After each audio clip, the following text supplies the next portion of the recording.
Ouais, bonjour, j'espère que vous allez bien et vraiment, la CAN a fini. Il faut nécessairement faire un peu le bilan, même si le Togo quand même n'a pas participé, vraiment les Togolais ont suivi la CAN.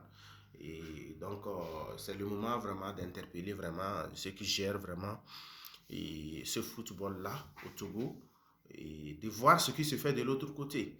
Et malgré tout, vous savez, la CAN, elle a été sucrée et il faut voir les choses. Tu vois les choses, vous savez, la CAN, quand elle a démarré subitement, les Togolais, pour des raisons historiques, les Togolais, habituellement, ils supportent les Ghana. Quand les Ghana est éliminé maintenant, d'autres disent, bon, il faut aller vers le Nigeria, il faut aller vers le Burkina, parce que nous sommes quand même des frères également là-bas. Maintenant, ils sont du côté du Burkina. Après, maintenant que le Burkina est passé au tabac, il faut revenir maintenant mettre la différence entre les Arabes et puis, bon, les Noirs ou bien, bon, la région, on dit, le Sénégal est proche.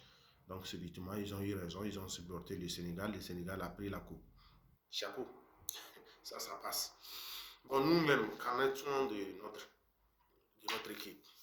Parce que, à ce que je sache, il y a d'autres qui viennent dire que vraiment l'équipe, ça va, maintenant on est bon. D'ici quelques temps seulement, l'année prochaine seulement, il y a la CAN. Il y a la CAN. Je comprends, pour l'équipe Fagnon, il n'y a pas trop de problèmes. Mais je sais qu'il y a trop de problèmes là-bas aussi, parce que le problème de papier, le problème des papiers n'est pas encore résolu pour des binationaux. Je ne sais pas pourquoi, mais c'est comme ça. C'est le Togo. Maintenant, vous-même, vous avez vu la CAN, malgré tout, elle a été sucrée. Elle a été sucrée.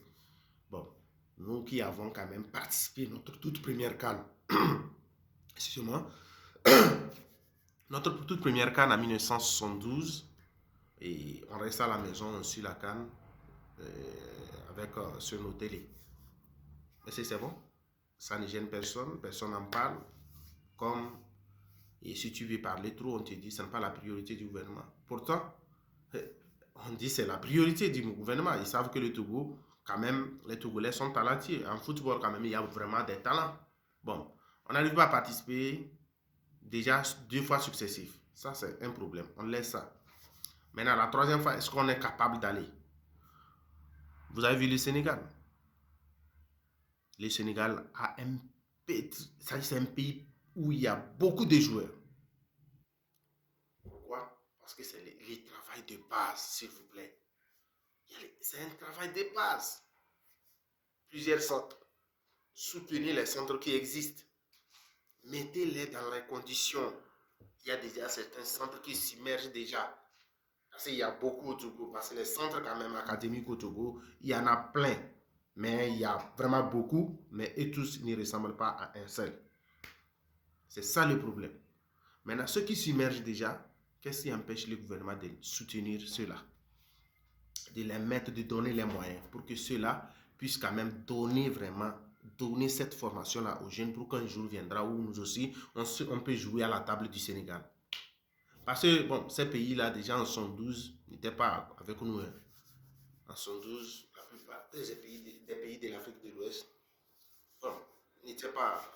Mais maintenant, on ne parle pas. Actuellement, tu ne peux pas parler, il faut voir les réseaux, sur les réseaux sociaux, comment même les Béninois massacrent les Togolais. Parce qu'en matière d'organisation, vous voyez que la Côte d'Ivoire vient de prendre la CAN. Ils vont organiser ça, ils vont relever ce défi-là.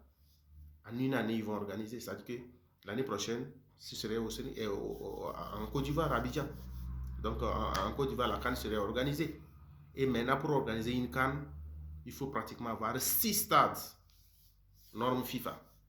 C'est quand même que pour nous, il faut attendre partir, bon, peut-être vision 2030 ou bien vision 2050, je ne sais pas. Parce que bon, on n'a pas d'ambition, il n'y a rien. Si tu dis, d'autres diront que ce n'est pas la priorité. La priorité du gouvernement, peut-être, c'est la santé, l'éducation. Pourtant, c'est nous qui continuons d'aller nous traiter quand il y a accident, il y a certaines maladies. Au nord du Togo, il faut aller à Tandieta. Je sais que Tandieta, ce n'est pas une région du Togo, c'est au Bénin. Si les Béninois actuellement, ils sont en avance en matière d'organisation, si on dit d'organiser une CAN, le Bénin peut dire, si on dit dans 2 ans, le Bénin peut se bomber leur poitrine et dire oui, on organise. Mais nous, dans quel domaine on est fort alors? Donc si même dans le domaine de la santé, on continue par se faire traiter au Bénin, c'est à Tangueta les gens se traitent, ceux qui sont au nord et ceux qui sont au sud, et ils sont obligés de traverser la frontière, aller du côté du Ghana. Bon, dans quel domaine sommes-nous forts alors? Si on veut nous parler de l'éducation, c'est la même chose. Les enseignants béninois et les enseignants burkinabés et autres. Bon, moi je compare en même temps les pays qui sont plus proches du Togo. On ne peut pas. Il y a vraiment une image de progression de l'autre côté.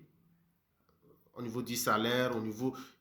Ça dit, on ne peut pas prendre le Togo parce que la plupart des enseignants actuellement au Bénin, souvent c'est des jeunes étudiants togolais.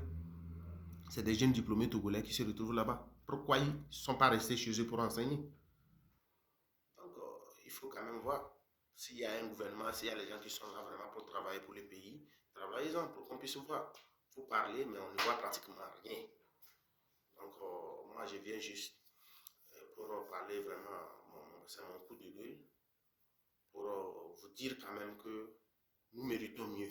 Le Togo, quand même, mérite mieux que ce que nous voyons. Chapeau à vous. Bonne journée.